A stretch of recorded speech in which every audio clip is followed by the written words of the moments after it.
अस्सलाम वालेकुम। नया चैप्टर स्टार्ट करने लगे हैं हम। बहुत इंपॉर्टेंट चैप्टर है 16। इम्पेयर्ड पोस्चर का ना कि एग्ज़ाम के पॉइंट ऑफ व्यू से इम्पोर्टेंट है बल्कि क्लिनिक्स के लिहाज से भी बहुत इम्पोर्टेंट है। इम्पेयर्ड पोस्चर की बहुत सारे लोग आते हैं, चाहे उनकी एज कम हो, स्टूडेंट बहुत ज़्यादा अफेक्ट होते हैं इससे, और चाहे उनकी एज ज़्यादा हो, जिनकी एज 60 से ज़्यादा है, जो ओल्डर अडल्ट हैं, उनको तो मसला 80% लोगों को ये मसला होता है। कोई ऐसा हो ज़्यादा एज का बंदा, उसका पोस्चर जो है मेंटेन्ड हो, अदरवाइज़ पोस्चर जो है इनका ख़राब हो जाता है। पोस्चर क्या है?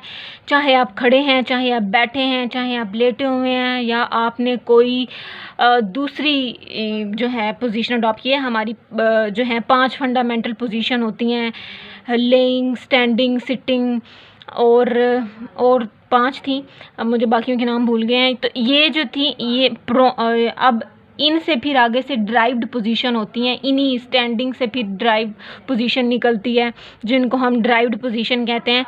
तो चाहे कोई भी पोजीशन हो, आपका जो बॉडी है, आपके मसल हैं, आपके जॉइंट्स के ऊपर कोई एक्स्ट्रा स्ट्रेस ना पड़ रहा हो, कम एनर्जी में ज़्यादा काम हो रहा हो, तो उसको कहते हैं कि ऑप्टिमल पोस्चर है। आपने यहाँ पे डेफिनेशंस जो हैं ये वाली आपने कर लेनी है। ये ऑप्टिमल पोस्चर की डेफिनेशन है, यहाँ से यहाँ तक, और पोस्चरल डिस्फंक्शन का हमने बताया है, बस इधर तक करना है।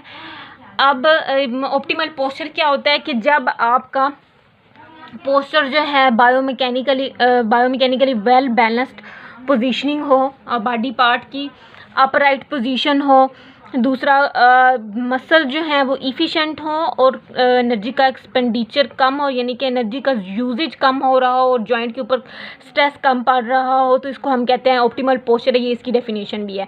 और जब इससे ऑपोजिट होगा, कोई पैथोलॉजी होगी, कोई इम्पेयरमेंट होगी, तो हम कहते हैं कि ये पोस्चरल डिसफंक्शन है। नॉर्मल पोस्चर जो है हमारे पास, इसकी 2 टाइप्स होती हैं, स्टैटिक और डायनामिक। स्टैटिक जो एक मेंटेन्ड पोस्चर होता है, जिसके अंदर सिलेक्टेड पोजीशन जो है मेंटेन रखी, यानी कि एक पोस्चर जो है, आप बैठे हैं चाहे आप खड़े हैं, हरकत नहीं कर रहे, तो वो स्टैटिक पोस्चर है। डायनामिक पोस्चर में आप क्या करते हैं? मूवमेंट करते हैं। तो और मूवमेंट के दौरान आप गिरे नहीं, कोऑर्डिनेटेड मूवमेंट हो, तो आपका जो पोस्चर है डायनामिक पोस्चर स्टेबल पोस्चर होता है। वो डायनामिक पोस्चर स्टेबल होगा। और अगर आप लड़खड़ा रहे हैं, काम नहीं सही से कर पा रहे, ज़्यादा एनर्जी चाहिए हो रही, तो वो आपका डायनामिक पोस्चर जो है अनस्टेबल हो जाता है। दूसरा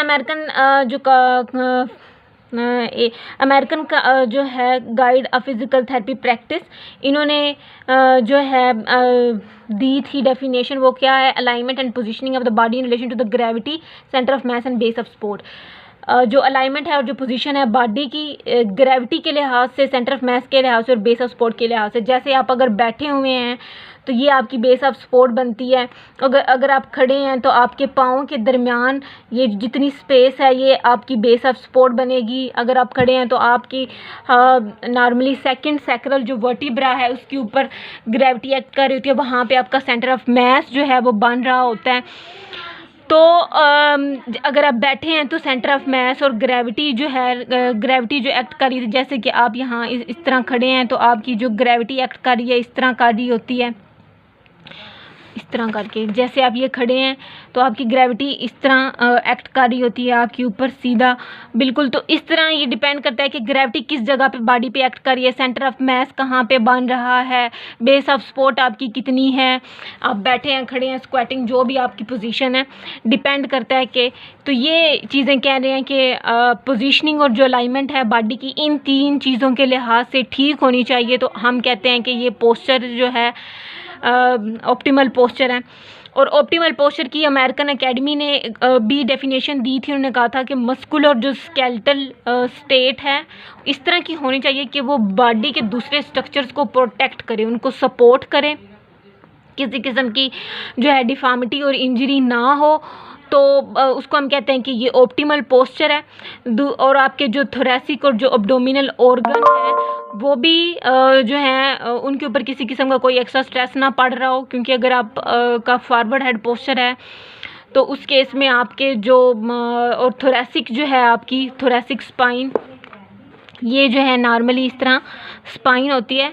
ये सर्वाइकल वाला एरिया, ये थोरेसिक वाला एरिया है, ये लंबर है, और यहाँ पे इस तरह ये सैक्रल होती है।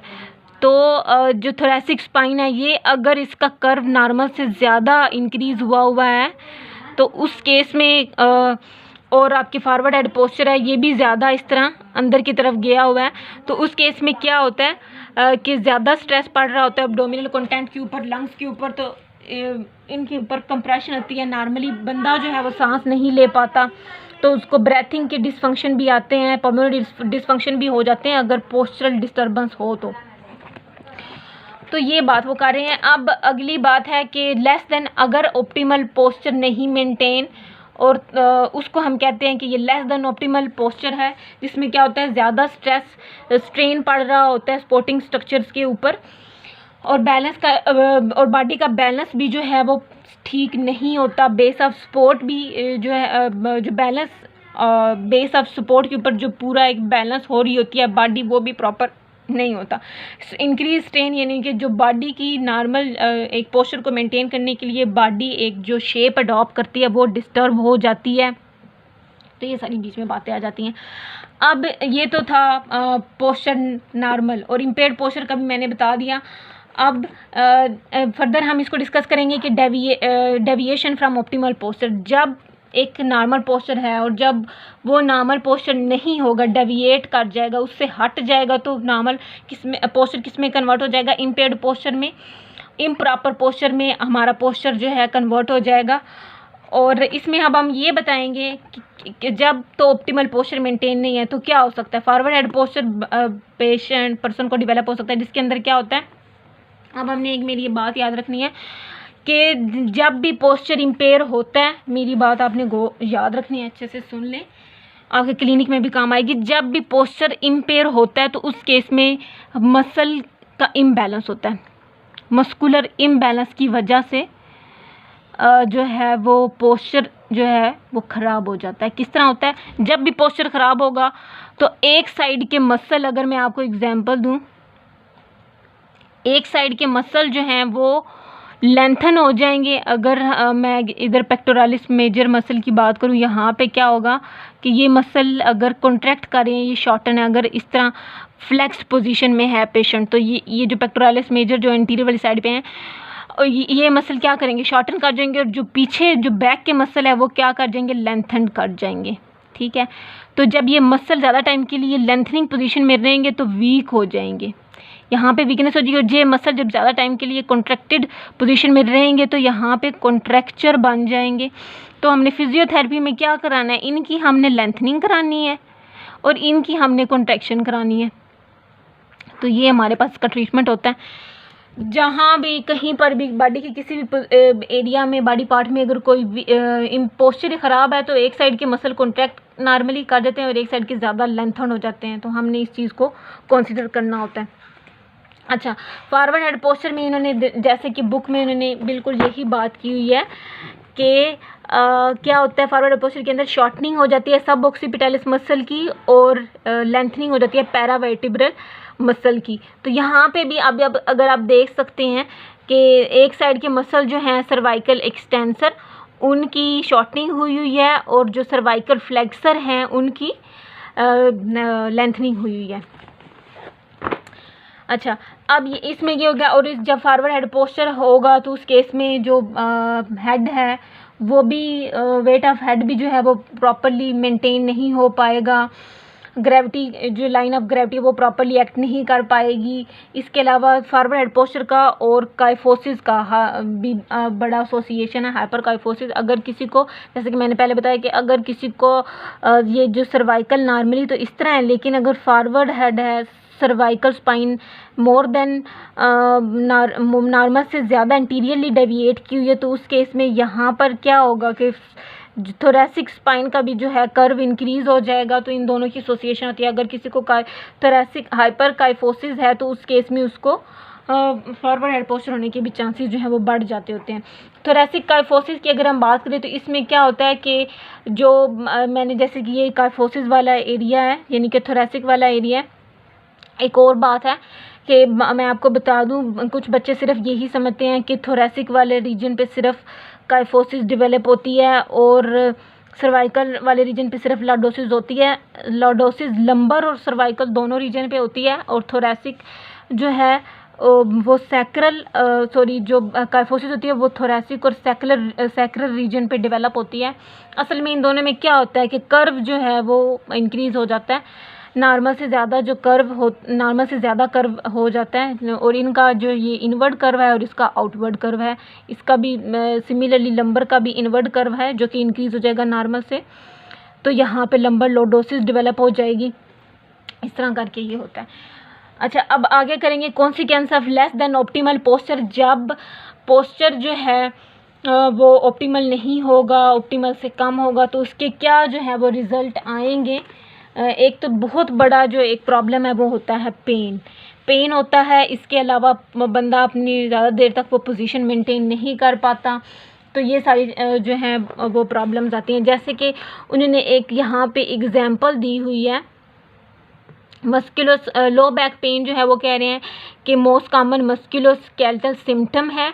अब यहाँ पे वो बात कर रहे हैं कि अगर किसी को डिस्क पैथोलॉजी है तो associated with the chronic back pain, अगर किसी को डिस्क पैथोलॉजी है तो उसकी वजह से क्रोनिक बैक पेन हो सकती है और इसके अलावा हाइपर काइफोसिस जो है वो भी जो है वो डेवलप हो सकता है। तो ये एक चीज़ एक दूसरे से रिलेट करती हैं। पेन जब होगा तो ज़्यादा टाइम के लिए क्या होगा कि long standing restriction of motion हो जाएगी, पर्सन प्रॉपर्ली मूव नहीं कर पाएगा और मसल की वीकनेस होगी, फिर वो मसल को यूज़ नहीं करेगा और डिसेबिलिटी जो है वो इंक्रीज़ हो जाएगी। इस तरह करके जब एक पहले तो उसका जितना वो काम कर सकता है उतना नहीं कर पाता, उस केस में फिर क्या होगा कि पर्सन मूवमेंट, जब उसको पेन होगी तो मूवमेंट ही करना छोड़ देगा, फिर उसके बाद वो क्या होगा कन्वर्ट हो जाएगा डिसेबिलिटी के अंदर। तो ये इसकी कॉन्सिक्वेंसेस होते हैं। अब age related changes in body structure and function that influence postural spinal alignment. अच्छा, अब यहाँ पे हम ये बात कर रहे हैं कि एज रिलेटेड जो चेंजेस आते हैं बॉडी के स्ट्रक्चरल फंक्शन के अंदर जो कि इन्फ्लुएंस करते हैं पोस्चरल स्पाइनल अलाइनमेंट के ऊपर, तो इसमें क्या क्या किन किन स्ट्रक्चर्स के अंदर चेंजेस आ रहे हैं। जैसे एज बढ़ रही है तो स्ट्रक्चर के अंदर चेंजेस आ रहे हैं जो कि असरअंदाज होते हैं स्पाइन की अलाइनमेंट। जितनी हमारी स्पाइन का स्ट्रेट होना बहुत ज़्यादा ज़रूरी होता है, जो उसके नॉर्मल कर्व हैं वही मेंटेन होने चाहिए। अगर उन कर्व के अंदर किसी किस्म की कोई एग्जैजुरेशन हो गई है या कम हो गए तो उस केस में सारी अलाइनमेंट जो है वो ख़राब हो जाती है, तो हमने इस चीज़ को देखना होता है। अब इसमें क्या होता है कि बोन के अंदर चेंजेस आएंगी, डिस्क के अंदर चेंजेस आएंगी, कार्टिलेज के अंदर चेंजेस आएंगी। एक तो ये हमारे हार्ड स्ट्रक्चर के अंदर चेंजेस आ रही है, दूसरा सॉफ्ट स्ट्रक्चर यानी कि मसल और सॉफ्ट टिश्यू जो है उनके अंदर चेंजेस आएंगी। बोन जो है लॉस होना स्टार्ट हो जाती है। डिस्क में क्या होता है, न्यूक्लियस पल्पोसस से इस बाहर एनुलस फाइब्रोसिस होता है और अंदर क्या होता है, न्यूक्लियस पल्पोसस होता है। तो न्यूक्लियस पल्पोसस जो है वो हार्ड हो जाएगा। वैसे ये एक जिलेटिन मटेरियल होता है, बड़ा सॉफ्ट होता है, जेली टाइप होता है। तो ये जैसे एज बढ़ेगी ये हार्ड हो जाएगा, इतना ज़्यादा इसके अंदर एबिलिटी नहीं होगा कि ये शॉक को अब्जॉर्ब कर सके। और ये भी जो हमारे जो इस तरह करके पूरी ये लेयर्स होती हैं ज़्यादा सारी इस तरह क्रिस क्रॉस मैनर में, इन लेयर्स के जो फाइबर होते हैं वो पड़े हुए होते हैं, तो ये भी हार्ड हो जाता है, वीक हो जाता है, जिसकी वजह से इतना ये वीक हो जाता है और इसके हार्ड होने की वजह से ये रप्चर भी कर जाता है। और रप्चर होने की वजह से यहाँ से ये फिर जब रप्चर हो जाएगा वीकनेस की वजह से ओवर द टाइम, तो फिर ये यहाँ से बाहर आ जाता है न्यूक्लियस पल्पोसिस। और ये डिपेंड करता है कि न्यूक्लियस पल्पोसिस यहाँ पे अगर तो ये सेंट्रल वाले एरिया से बाहर आया है तो यहाँ पे क्या होता है, डायरेक्टली यहाँ पे क्या होती है, स्पाइनल कॉर्ड पड़ी हुई होती है, स्पाइनल कैनाल यहाँ पे बन रही होती है। तो अगर तो